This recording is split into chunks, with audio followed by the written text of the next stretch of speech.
Welcome back to the ABCs of ERP and beyond. This podcast is all about enterprise resource planning software and how it helps with running a business through a dedicated system. If you're new to the world of ERP and are looking to learn about how it can provide reliable inventory control, accurate bookkeeping, real-time data analytics, amongst other features, then that's where this podcast comes in. We discuss things like business process, best practices, ERP technology, organizational change management, and everything in between.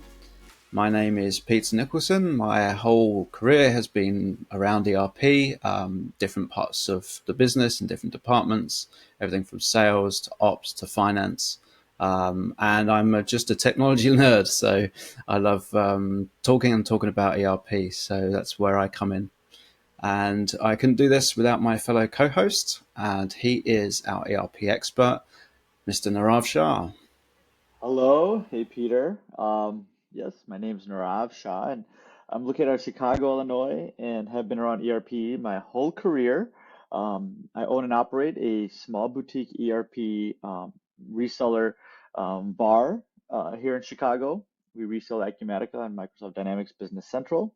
I've been through it all. I have implemented in many different industries, ERP solutions.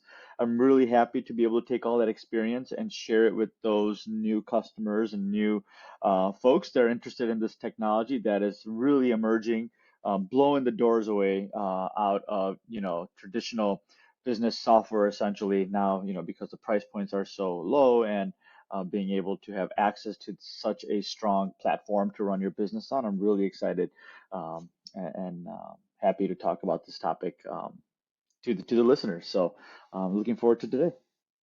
Good. And what we've got in today's episode, what's coming up?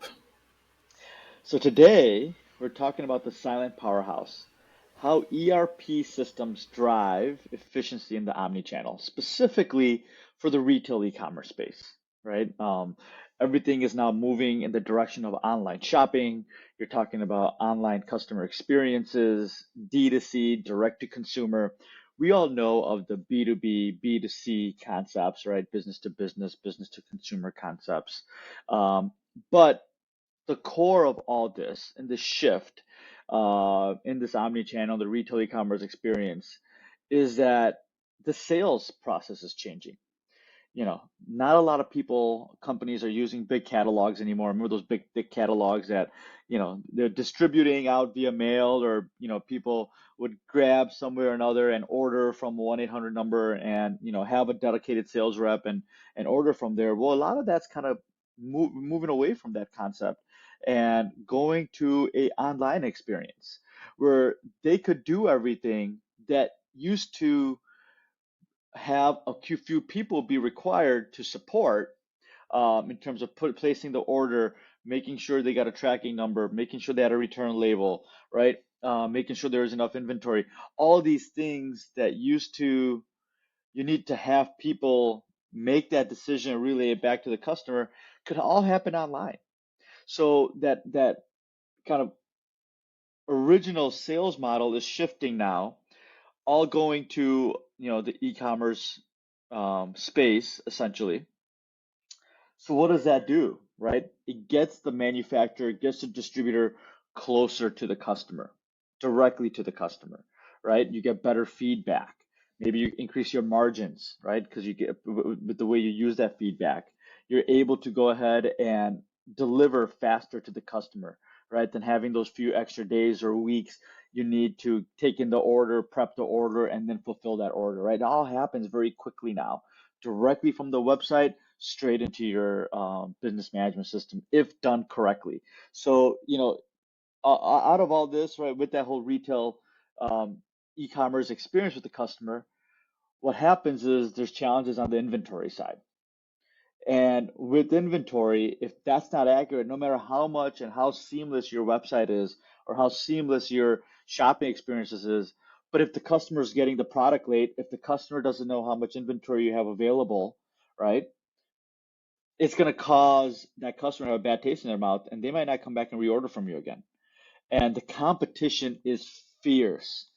In the retail e-commerce space, you have to be agile, you have to be fast, you have to have probably the best customer service. Think about the best companies in the world right now, right, have set this precedent for even smaller retail e-commerce. When we talk about Amazon, right?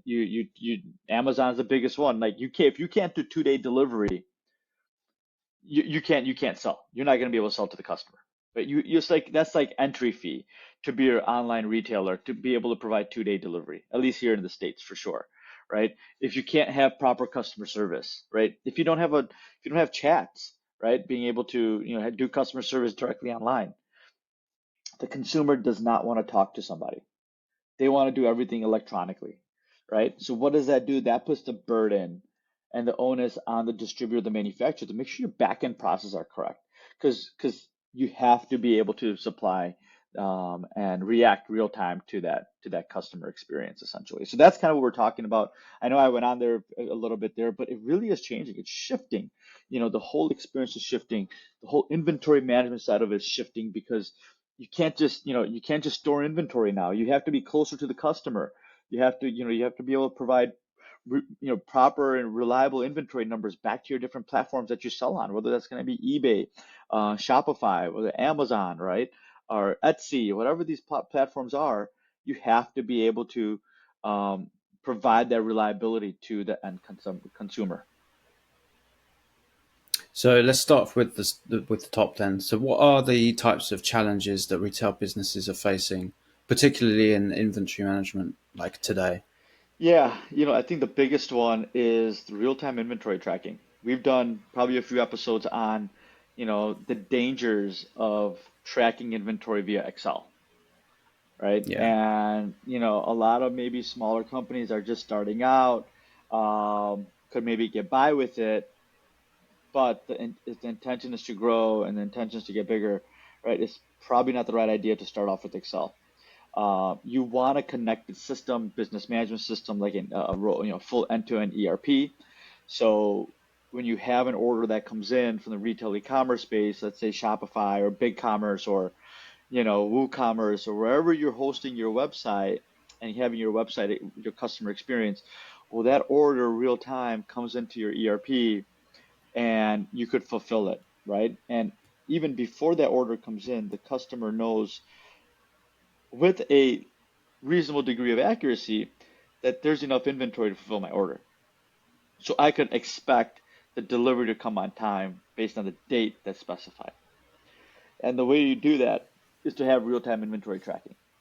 So if your inventory is accurate in your back-end system with the receipts that you do, with the shipping that you do, with all the inventory movements you do inside your warehouse, but that ERP that's keeping track of that inventory, the perpetual inventory, is accurate, you're going to be able to accurately then send that information across to all your other platforms.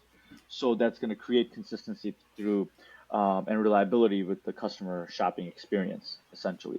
So that inventory tracking is probably the most crucial, and it has a bunch of other effects to it that it avoids, shortages or your stock outs, essentially, where if you're keeping track of inventory, accurately, you're avoiding your stock outs, you're avoiding, surplus inventory, overstocking potentially, right?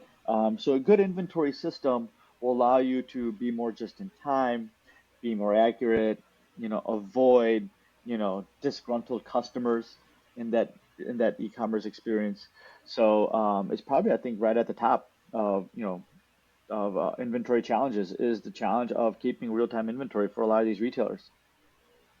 And when we say real-time inventory, what's an ERP doing differently than something like some Excel-based logic? So what is it about ERP that solves these issues that we'd otherwise have? Yeah, well, first of all, when an order comes in from a sales order and you have on the ERP side a purchase order is received in, well, you see the full view. The ERP sees the full view. It shows that there's a demand that came in and there's a supply that's going to take on the demand, right? So you immediately get some sort of reconciliation of that information in real time to make a decision. I need to order more for the next month because I anticipate more of these orders coming in, or I have enough that I don't need to order anymore at this moment, right? So you get this immediate feedback of orders coming in that, hey, they're gonna be fulfilled, and here's that inventory that's potentially going to be used to consume that demand that's coming in.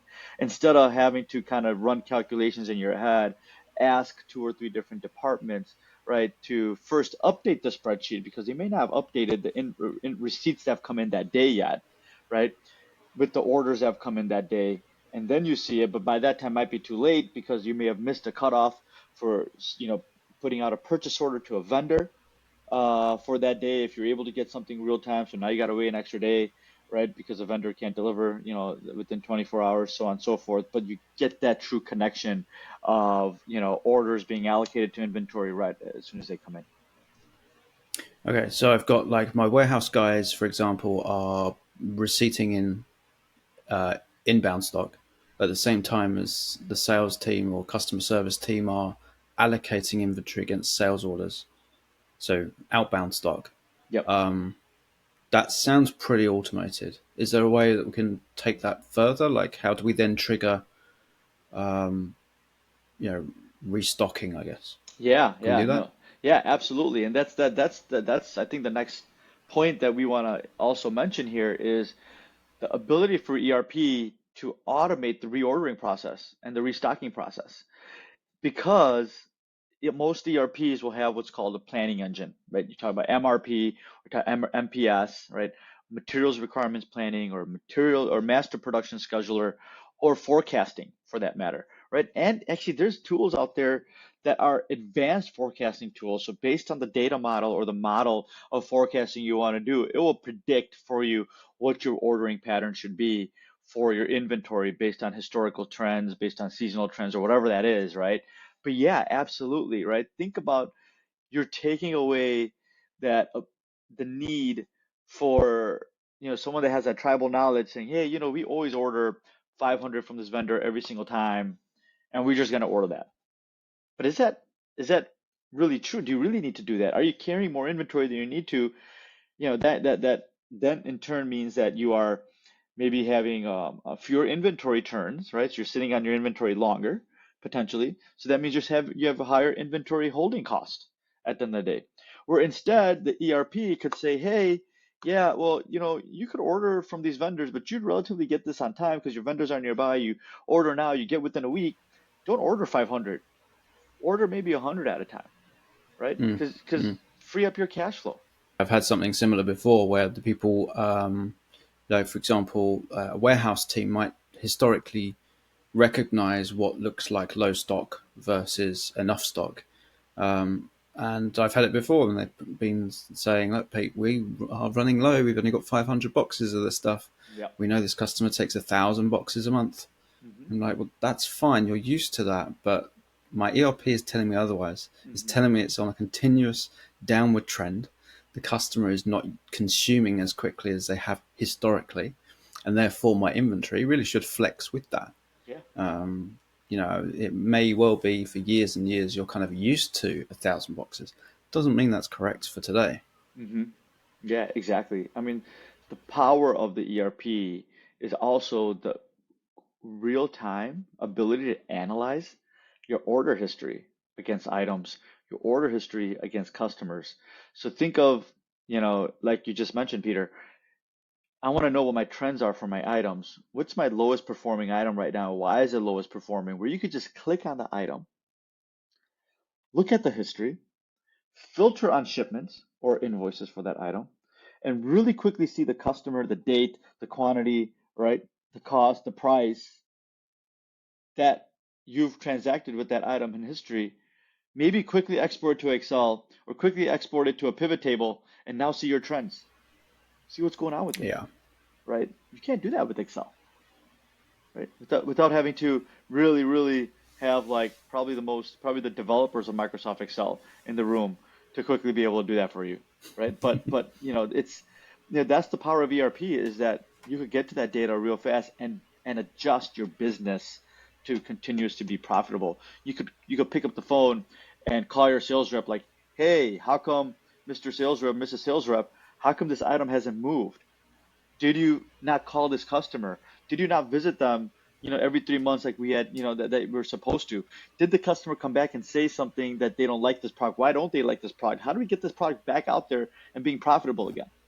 I right? think also you going back to the thing with Excel, exporting to Excel and then analyzing the data, Yeah, that works because you can trust the data source. I exactly. think if you end up if you're logging inventory and logging sales manually, for instance, there's always going to be that case of, do I trust this data? Yeah, Is this data complete?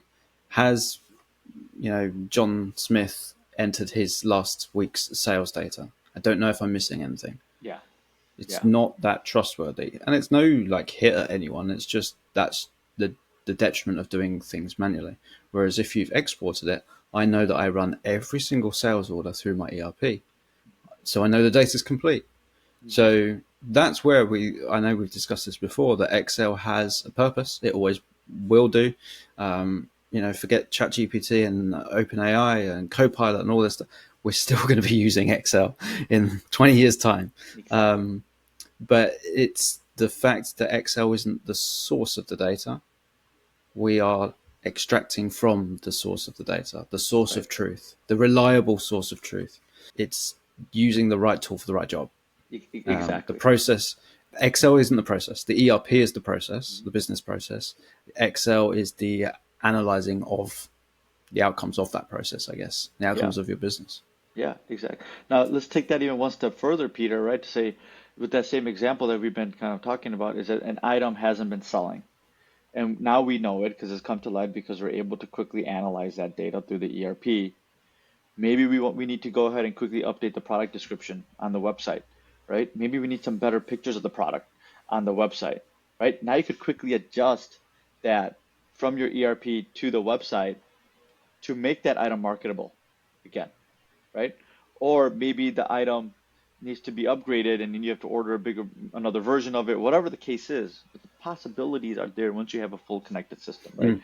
So even if, right, that you found that this is a slow moving item, right? You found it because of the way you're tackling your inventory in your ERP, being able to analyze the data correctly, now you could adjust and adapt and get the right resources on this issue to make it profitable, essentially, Hmm. or pull it from the website. Maybe you just need to pull it because you're no longer going to use it, and then you also Yeah. realize like, yeah, how much we have in inventory. That's an accurate number, what the ERP is reporting. You need to just kind of scrap it, or maybe you want to mark it down on your website just to get rid of it. Do like a flash sale, right? But you could trust the numbers in the ERP now and and make that decision on how you want to go and market that and price it onto your website. Hmm. You mentioned something earlier.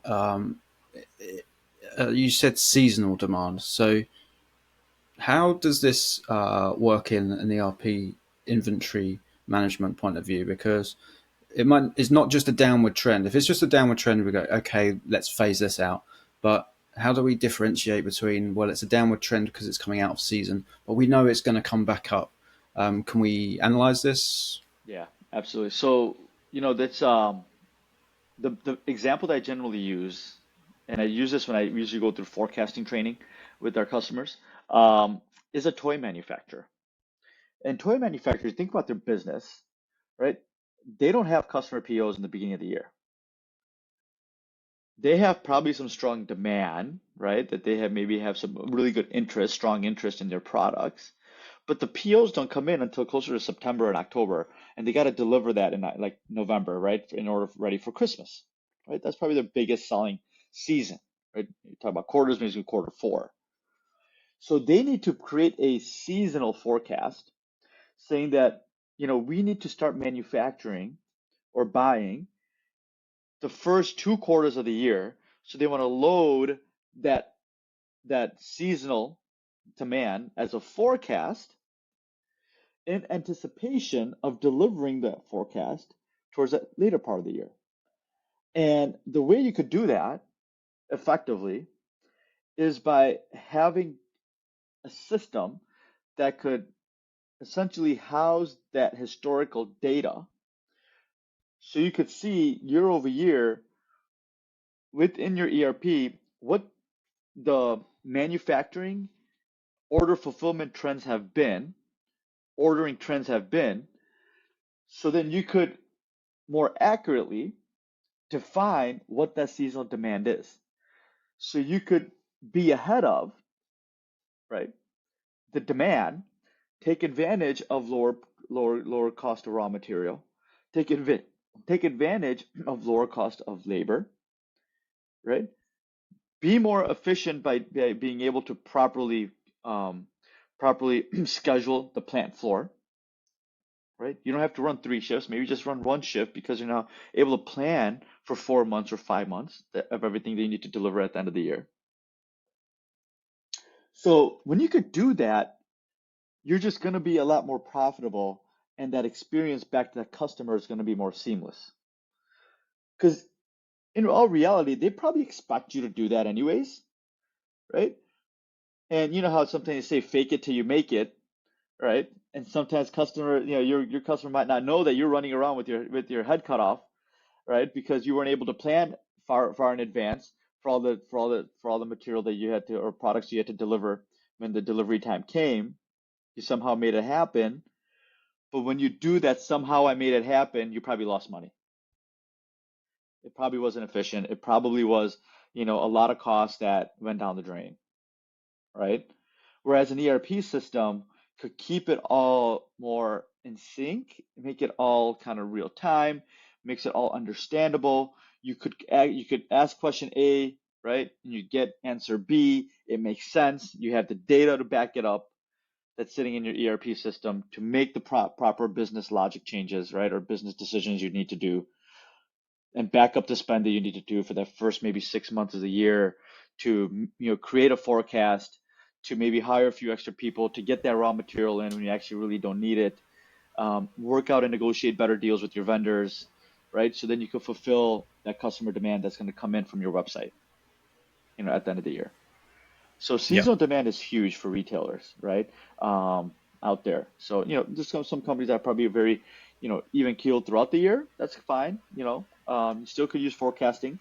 Forecasting is a very valuable tool that's available in most ERP systems, but for seasonal inventory management, more especially, forecasting is important. Yeah, I don't. I think they're completely independent, aren't they? The seasonality versus opportunity to cost save on raw materials, as you said.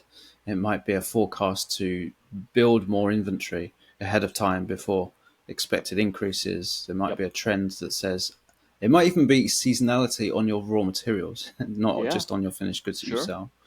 That there's certain periods of the year where certain raw materials tend to be cheaper, and then I assume you can start to drive these insights of where purchasers might purchase, bill of materials Right, lists according to when things are cheap, right. when it's cheap to make, and then it doesn't matter tying up extra cash in finished goods. Um, that's one area, but it makes sense to do that if you're capitalizing on low costs of raw material. Mm-hmm. Mm-hmm. Exactly. Um, Let me change direction slightly here because we've talked about numbers on a screen for a lot of this. Um, what impact does ERP have in physical inventory for a warehouse operative or for a warehouse manager? What's the benefits of an ERP for? Can we optimize our warehouse physically? Oh, yeah, absolutely. You know, a more efficient warehouse means overall you're going to reduce your warehousing cost. Okay. So there's a couple things here though. When we talk about ERP, and real-time inventory control is a little bit more challenging when you have to be closer to your customer. And think about it, your customers are everywhere, right? When you're an online retailer and the omni-channel, your customers are everywhere. You're gonna have customers in Arizona, California, Chicago, New York, right, Florida, in the UK, right? Everywhere, right? You have customers everywhere. And in order to be successful, you need to be consistent, right? In your shipping, in your inventory control process. Now, the closer you are, that creates challenges because you're probably having to have satellite warehouses, okay? Or maybe you have a pop-up warehouse. So pop-up warehouses are essentially, you are renting space, like a very small space, just to use as a warehousing, just to use as a shipping center for you, right? You're sending goods from one centralized warehouse to there, right? Or you use 3PLs, right? Which is a third party logistics that, you're sending your products to a third party logistics because they have warehouses in strategic locations and spaces for you to ship goods out to customers.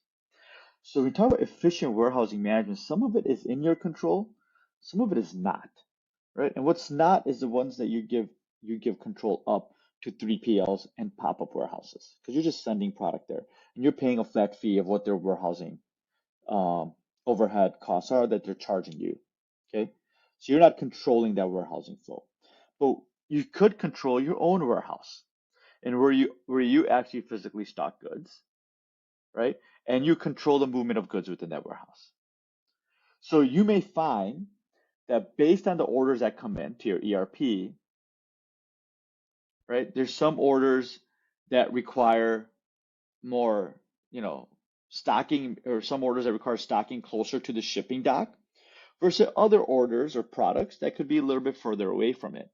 So you could optimize the picking flow based on order types or volume of orders that come in from your retail e-commerce websites, right? Understanding, what you're selling more of, what you're selling less of, and being able to optimize that picking so you could respond and ship to the customer faster,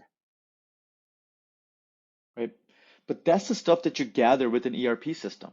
It's understanding when things are coming in, I want to be very fast at turning over this specific inventory because this is our highest selling item versus our lowest selling item versus our highest cost item versus our lowest cost item, right?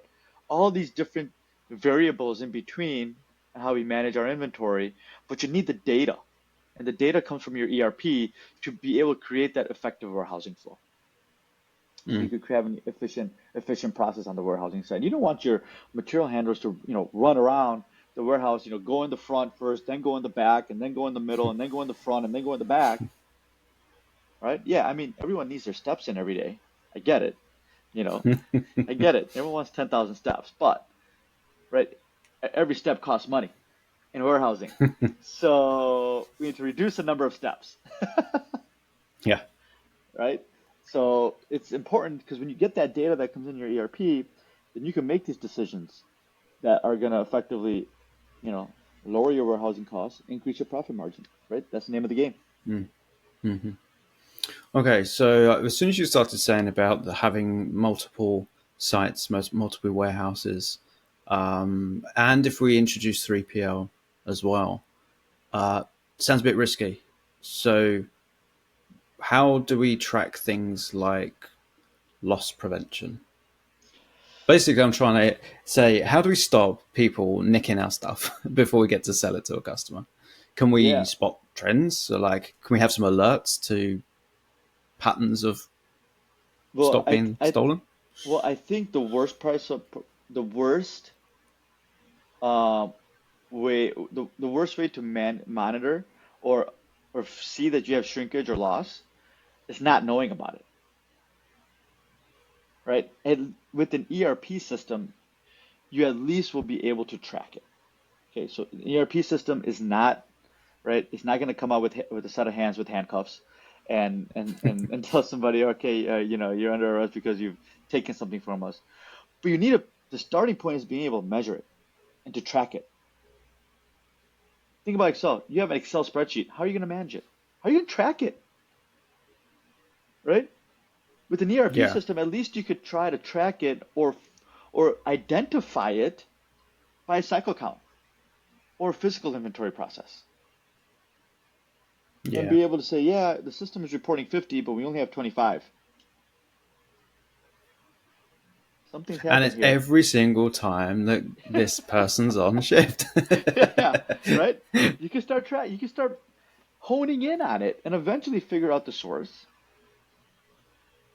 But if you don't have an ERP system, it's like finding a needle in a haystack, right? What are you gonna have cameras Yeah, everywhere, right? With no, yeah, just trying to catch somebody in the act instead of doing it more organically. First, yeah. trying to solve it, saying, "Hey guys, we are looking at this now. We're counting this, right? Let's make sure this doesn't happen again." And I bet you, when you do that, that loss prevention number, that shrinkage number is going to go down, Hmm. right? Versus I the think this person is. saying, Sorry, I was going to say. I think this is another thing I hadn't really considered about Excel, because you're probably going to default to, we just did stock count wrong. yeah, Like when you're exactly. managing it manually, we're going to this must have some an Excel newbie has done something wrong in the Excel file. You're not Yeah, going to immediately go, it's theft. Are you? exactly. Exactly. Exactly. But you could logically start deducing, you know, that, hey, something is going on with this item.